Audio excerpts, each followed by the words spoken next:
Merci Monsieur le Président, ou peut-être devrais-je dire quand même Monsieur le candidat, car si nous ne connaissons pas la date des élections, ce qui est certain, c'est que pour vous, quand même, la campagne a commencé. J'en veux pour preuve les nombreux SMS et mails que des habitants de notre région reçoivent, en général d'ailleurs sans avoir rien demandé pour être inscrits sur vos listes, mais surtout la présente délibération.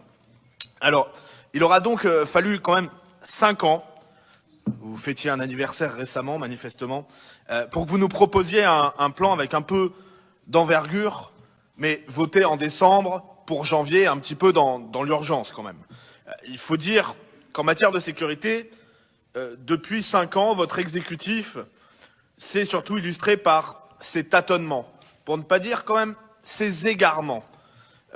Comme vous ne le ferez pas, puisqu'on n'en trouve pas, alors pas la moindre trace dans ce rapport, il me revient donc de rappeler le piteux épisode des portiques Estrosi.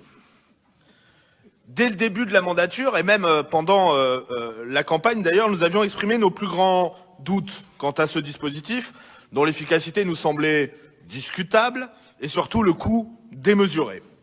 Après plus de 2 ans, les portiques furent abandonnés en avril 2018, puis en octobre 2018, définitivement, une phrase au détour d'un rapport annonçant sobrement « En matière de sûreté et à l'issue de la phase d'expérimentation, SNCF Mobilité a refusé de commander la mise en œuvre de portiques mobiles. C'était donc fini.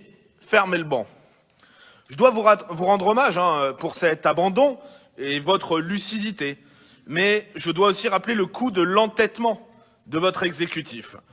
Les portiques Estrosi auront coûté 6,8 millions d'euros. Ce sont vos propres chiffres. 6,8 millions d'euros aux contribuables de notre région. Imaginons ce qu'on aurait pu faire avec une telle somme. C'est simplement 5 fois le montant de ce que vous nous proposez aujourd'hui. On aurait pu faire 5 plans comme celui que vous nous proposez aujourd'hui. Mieux vaut renforcer les contrôles humains et les caméras, c'est plus efficace et mieux adapté à la menace, aviez-vous déclaré, Monsieur le Président, après la terrible attaque survenue à quelques pas de cet hémicycle à la gare Saint-Charles. Pour notre part, nous avons toujours souhaité que soit privilégiée la présence humaine et sans cesse réclamé la réaffectation de ces sommes colossales dans ce sens. Si je rappelle tout de même nos réserves sur le déploiement des médiateurs devant les lycées, vous avez appelé ça un peu pompeusement, il faut bien le dire, garde régionale des lycées, c'est très martial, alors qu'en réalité on se situe davantage dans la logique des grands frères promus par vos amis socialistes.